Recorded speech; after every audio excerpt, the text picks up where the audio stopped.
Now, the most common question we get asked is, how can I throw harder? So we put together a list of our 10 best tips to gain velo. We're gonna start you off with tip number 1. Lift heavy. Now, Coach Nick, why is lift heavy number 1 on the list? Well, lifting heavy is number 1 on the list for the sole fact that if you're not lifting heavy, you're not gonna get the strength gains that you need to perform. Whether it's throwing harder or hitting a baseball harder, all of it comes from strength and speed. And if you're not lifting explosively, you're not gonna have any of that. Now, Coach Nick, what kind of lifting should guys do if they want to throw harder? I would stick to compounds. You can't go wrong with a squat. You can't go wrong with a deadlift. And honestly, you can't go wrong with a bench either. How often should I lift heavy? I would recommend you should lift at least 3 times a week in a heavy capacity. You can do more, but it depends how your body recovers. It's really up to you and your preference on what you like to do. But Coach Nick, what about all the fat people who play baseball? Well, there's a couple examples of people who are quote unquote fat, but at the end of the day, mass equals gas. So if you look at the size of, say, CC Sabathia or Bartolo Colon, they're big dudes, and it's not like they're not explosive. They're very explosive. Now, if you want to talk about a shining example of someone who's absolutely jacked, has never had an arm issue, and is still pitching 100 plus miles an hour to this day, Aroldis Chapman. Now, guys, that's everything for lifting. We're going to move on to the next one. Now, the next tip that we have for you guys is going to be stretching. Now, stretching is going to be really important for throwing and hitting harder, because for both of those, you need to be able to produce elite power, but you also need to be able to move very well. Now, another reason why stretching is so important, because if you're not primed and ready to go into peak speeds, you risk injury. Now, a shining example in the world of stretching would be one of the greatest athletes of all time, Tom Brady. He focused on the importance of pliability and being ready to go every single time. Now, in the baseball world, we have Ichiro, who literally has the most hits in baseball history and played forever. So what are the different types of stretches that you can do? So there's mainly 2 different types of stretching you can do, static and dynamic. What's the difference between static stretching and dynamic stretching? So dynamic stretching is going to be stretching involving movement in the stretch. Static stretching is you holding a position for an extended period of time. Now, which one is better? Well, they're both situation dependent. Typically, you want to go into dynamic stretching before you go into competition to get yourself primed and ready. Static stretching is going to be mainly for side sessions and after performance for recovery. Would you say that they're both equally important? Absolutely. Both are equally important. You should be adding in a variation of both every single day. Now, would yoga count as a static stretch, or is that more dynamic? Yoga is actually a combination of both. So when it comes to yoga, you're going to be moving throughout the session, whether it's an hour long or 30 minutes, but you're going to be holding different positions for a very, very long time. Now, some might even argue that yoga falls under the realm of stability training, but we're going to save that for another time. Do bands count as a stretch or a lift? So they kind of fall into the realm of both. Stretching or using bands to stretch can be a form of pliability, can also be a form of strength training. I mean, that's why a lot of the best athletes in the world, going back to Tom Brady, use bands in their everyday routine, whether it's for stretching or for strength training. Does mobility count as a stretch, or is that more soft tissue work? So mobility is going to be more of a stretch, and specifically a dynamic stretch. So basically what mobility is, you're taking a specific range of motion, say like hip external rotation, and you're doing an exercise that unlocks more of that range of motion in that movement. Now, is soft tissue work considered stretching, or is that its own thing? That's a great question, and that's going to bring us into our next tip. So soft tissue work is our next tip, and that's going to fall under its own category because it's not really a stretch, it's not really mobility, and that's because you need an external tool to perform it. What does soft tissue work do? So the goal of soft tissue work is to unlock range of motion in hyper-targeted areas and release fascia. Well, that sounds pretty similar to, mobility. Yes, it does. But like I mentioned previously, you need an external tool to hyper-target these areas. Okay, so what kind of things are we using? So the most common one that we see is a foam roller. The other one is going to be a lacrosse ball. So lacrosse ball, I personally like to use the most because it gets really, really deep into the areas that you're trying to target. Do I need to use those torture-like looking devices with the spikes on them? I know they sell mats that have like nails on them that you lay on. Is that necessary or is that not helpful? So not necessary, but definitely helpful. You don't technically need those, but if you're a complete psychopath and you want to get the most out of your soft tissue, you can use the nails on the mats or whatever. Device. The torture device, yeah, that's what it is. Okay. I heard soft tissues for those people who are, soft. Is that true? Soft tissue work is not for people who are soft. There's no ego involved when doing soft tissue work. Take a foam roller, dig it into your shoulder. You're not soft. You're going to throw You're harder. taking a foam roller and digging it in your shoulder, or you're doing a lacrosse ball? You could do either one. There's multiple options. Can you use a baseball for soft tissue work? If you're a psychopath and you want to dig a baseball into your arm, that's no problem. But a baseball should be used for what it's actually meant, which is throwing, which brings us to our next tip. Our next tip is going to be long toss. So now you're going to need a baseball, you need a glove. Hopefully you have friends that'll do this with you, or a teammate if they're just an acquaintance, and you can throw to them. But if you don't have someone, you don't need it. And what this is going to do for you, this is going to stretch out your arm if you do it correctly. It's going to add strength, and you're going to feel loose. So you're not going to have any tightness or stiffness going on if you do it the right way. Coach Nick, you talk about the right way to long toss. Isn't it just heaving the ball as far as I can? It is, but with some finesse. So if you want to be a moron, you're going to throw as hard as you can going out, and you're not going to put an arc on the ball. Or you just throw hard the whole time and start putting an arc on the ball. What you should do is you should do your stretch, you should do your mobility, you should do your soft tissue if you're soft, and on top of that, you should do a throwing progression to go into your long toss. So you don't just jump into it. You take your time with it, right? Whether you have a set routine, if you need one, we can help you out with that. Watch one of our other videos, or just contact us, because that's what we do. Now, part of the throwing routine should be nice and light, easy stuff to get your arm loose. So once you get to about 20 yards, that's when you're going to start thinking about, okay, let me start putting some arc on the ball. You can't mess this up, really. But you can maximize your gains if you do it the right way. Yes, you're going as far as you can, stretching it out, and you're throwing as high as you can. Right? You still got to heave a little bit. You're just trying to go as high as you can to your target without putting too much effort into it. I know that sounds absolutely crazy, but you're putting no effort in to throw it as high as you can to your target. Now it depends how long it takes you to get loose. You can take this really slow, or you can do this pretty fast. So once you get farther out, you're going to have to put more effort into your throws to go as high as they possibly can and reach your partner.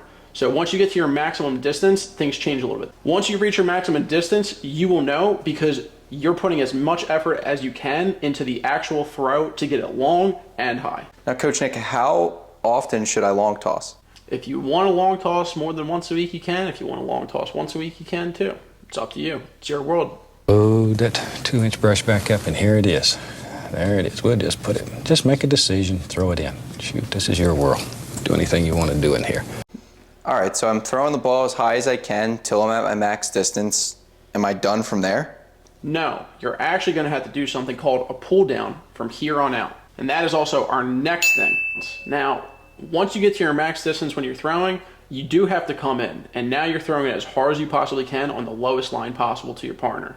So if you got to 300 feet, you're going to be throwing as hard as you can on a straight line 300 feet.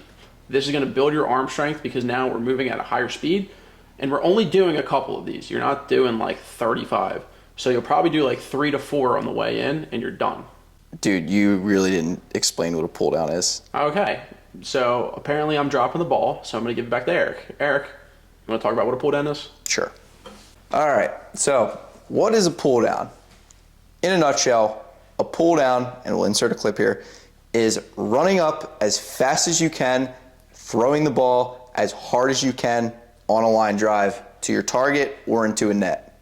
Do you got to throw it high, or do you got to throw it low? Pull down is always going to be as low as you possibly can. We want to get it on a straight line drive. Are you supposed to throw it as hard as you possibly can?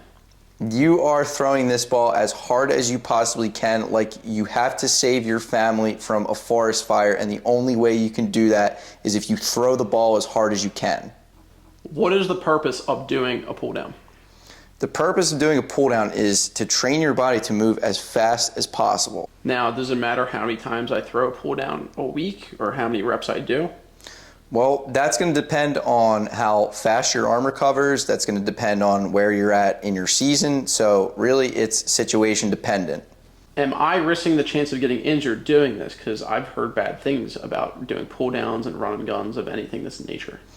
If you do pull downs the wrong way, the wrong frequency, then yes, you are risking getting hurt.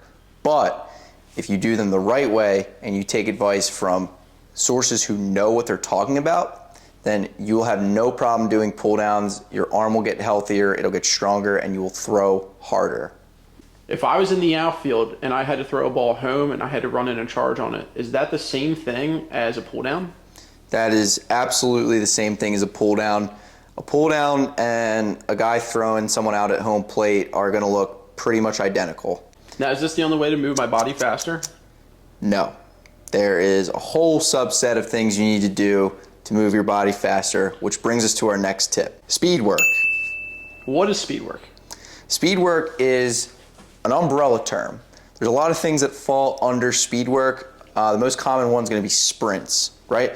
So like I said in our last tip, we want to train our body to move as fast as possible. Now, one way to do that is through pull downs. The other couple ways are going to fall under the realm of speed work. Coach, what's the difference between speed and quickness? So that's a great question.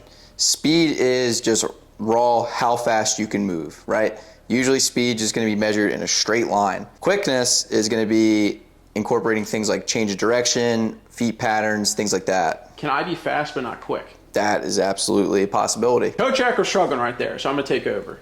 Agility ladders are going to be used for your fast twitch muscles. So if you're doing a lot of these guys inside of the agility ladder, it's going to make you move quicker and it's going to work your fast twitch.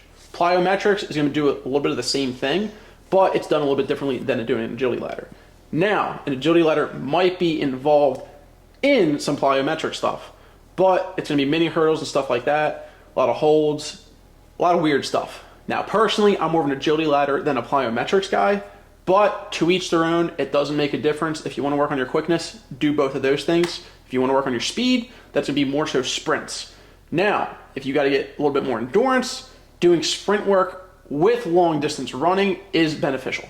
Now, how often should I be doing speed work? You should be doing speed work as your recovery stuff. So say you were long tossing, it's not a bad idea to do your running after that, whether it was agility ladder or if it was sprints. If you want to do a little extra, you can. You just have to figure out a way to put it in with your lifts. Now, you're not going to be doing sprints right after you lift. That's a bad idea. But if you were to take a break and then come back and do that stuff, that's fine. Me personally, I like to do that stuff after I do my running.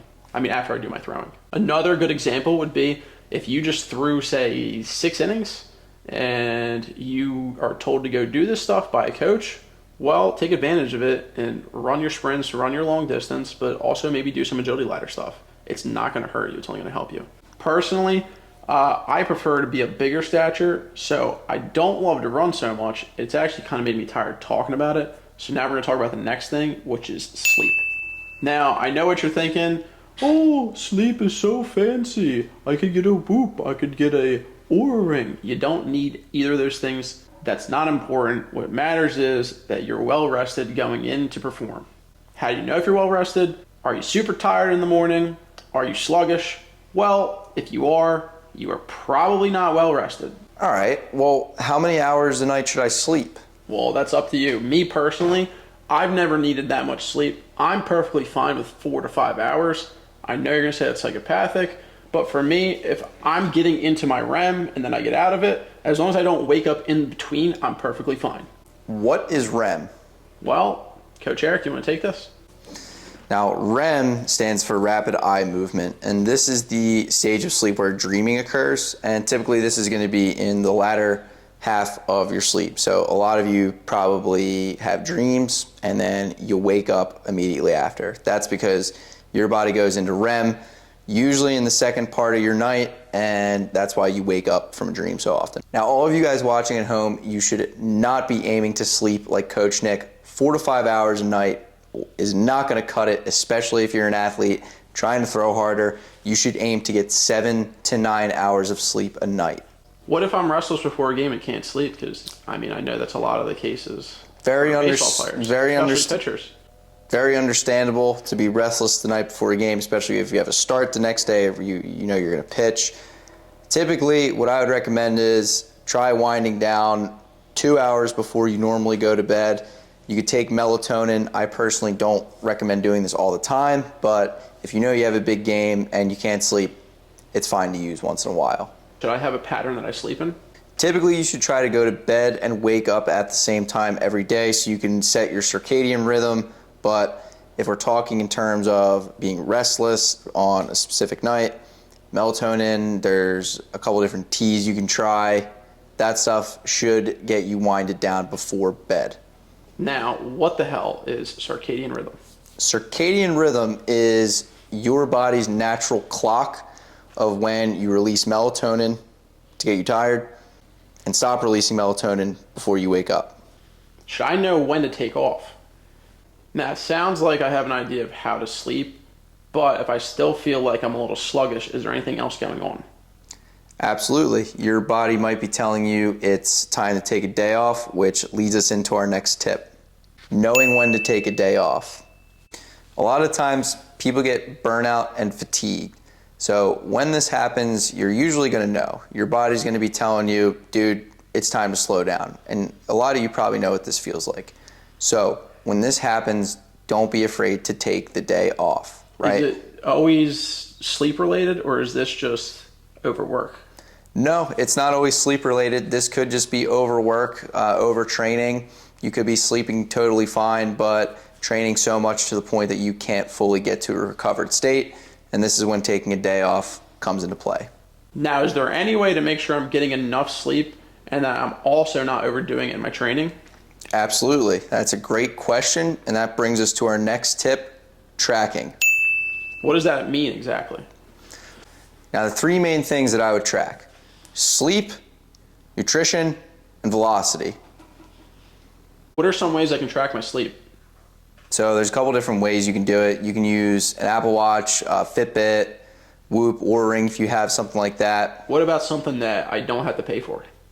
If you don't want to pay for tracking your sleep, all you have to do is log when you go to bed and when you wake up. So there's a couple different ways you can track these. So the easiest way would be simply just writing down what you did that day on a piece of paper with a pen or a pencil, or you could put it in your phone if you want to get fancy. What we like to do with our guys, we have everything listed from velocity tracking and tracking your sets and reps in the gym in our ProSource app. What other ways can I track macros? So you can go and download MyFitnessPal or a different one. I'm sure there's a bunch on the App Store. Or Do I need an app? You don't need an app. You can go old school. You can just do it in the Notes app on your phone, which technically would still be an app, but you could also just write down on pen and paper if you want to go that route. Is it hard to calculate? It's not that hard to calculate. All you really need to do is look at what you're eating and find the nutritional facts. All right, guys, one of the most important things that's going to come down to your training and something that's going to help you throw harder is your nutrition. What you fuel your body with really does matter. So if you want to eat garbage, you can eat garbage. It's going to show up when you actually go to perform. You're not going to feel as good. You're not going to move as good. You're not going to have the gains that you need in the actual weight room. Now, as you guys can see, I have some things in front of me. All of this stuff is going to be really good options for you. There's also going to be some other things that we talk about, like things to use to actually cook and how to make it a little bit easier for you. We're also going to go over a little bit of how to do macros and what you're going to need for it. Now, something that's going to be really good and cost effective for you. Eggs. Eggs are going to be a great source of protein and fat for you. I highly recommend putting these into your diet. Now, on top of that, looking for something that's a little bit less fat, turkey bacon, another great option. High in protein, low in fat. Now, we got some pork loin back ribs. These guys are going to be essential if you're trying to gain some weight. Doesn't have to be this. This is just an example. It's a good option. It's a high source of protein. It's also going to have a lot of fat in it. That's not the point. This is more so if you're trying to gain weight. This is one of the options. Now, carbohydrates, pretty important. We got some Dave's bread for that. Now, another thing that you're going to need to make sure that you actually feel good are some vegetables. Right here, I got some green ones. Make sure you have that. So you should have some type of fat involved in your diet. You should have a high source of protein, and you should also have some type of carbohydrate. To balance all these things together, it's pretty important. Now, you can do whatever you want dietary-wise. You can go vegan if you really wanted to. You can be vegetarian. Vegetarian is going to be very hard to get the gains that you want. It's going to be hard to fuel your body. Some people do it, but it's a lot harder, especially if you're an athlete. Now, me personally, I like to have a protein-high diet. I'm usually pretty high carb. Fat, I can either kick it up or kick it down. It doesn't really make a difference to me. It depends if I'm trying to lose or gain weight. So we talked about macros a little bit. This right here is a scale, a food scale. Very easy to use, and how you use it, you'd have to go and read some nutrition facts. Now, we're not going to do this video on how to actually track your macros, but to use this, you're going to have to go read the nutritional facts and then calculate your weight from that. This is a pan. Use it to cook. This is a stove. Turn it on, put the pan on, now we can cook. So we got a pan here, we have the stove, the oven we could use if we wanted to, we need a sheet. This is a rice cooker, and this right here is an air fryer. Now, an air fryer is a really good option for you if you're short on time and you're not the greatest cook and know what you're doing really. It has settings on it, say if you're making bacon or chicken or steak or whatever it is, you can throw literally anything in there. And if you have anything in the fridge and you want to reheat it, you can use a microwave or you can use an air fryer. Doesn't make a difference, it's up to you. There's some stuff you can add if you want. Coach Nick, how many times should I eat per day? It doesn't really matter how often you eat per day, it's more so based off of your intake. So if your goal is to gain weight, you're gonna have, say, maybe a number of 3,500 calories. However you fit that 3,500 calories in on your day, it's up to you. And it's gonna come back to you actually calculating what's going on here. What if I'm on a budget? Well, if you're on a budget, you're in luck. Eggs are cheap, buy as many of those as you can. Chicken's cheap, buy as much of that as you can. Just buy things in bulk, it's gonna make your life a lot easier. You're gonna have less variety going on, but you're gonna be saving money. Now, what if I want junk food though? Well, once again, what you put in your body does matter. You can have junk food, you can have a cheat day. That stuff's necessary. I'm not saying don't eat ice cream, don't eat any of that stuff. Sometimes in season, you're gonna need that stuff to kind of help you guys out because you're losing a lot of weight in season. You're usually gonna lose some weight in season, so your maintenance is a lot higher than it usually is. So at that point, if you wanna snack a little bit and have something, if you're gonna have it at night, that's okay. I wouldn't recommend pigging out all the time, do it in moderation. Coach Nick, what exactly are macros? Macros are the nutrition behind the calories. So protein's a macro, carbs a macro, fat's a macro. Now there's a lot of micronutrient facts that you don't need when you're recording stuff. All you really need to focus on, calories, what's inside the calories, protein, fat, carbs. Now personally, I'm a guy who just worries about the calorie intake. If you want to focus on the protein intake or if you want to focus on the carb intake, that's fine too. But at the end of the day, it all comes back to calories. I hope you guys enjoyed that video. If you would like to see some of this content or anything else, please leave a comment. If you liked it, hit that like button, share this with your friends, subscribe to the channel. We'll see you guys later.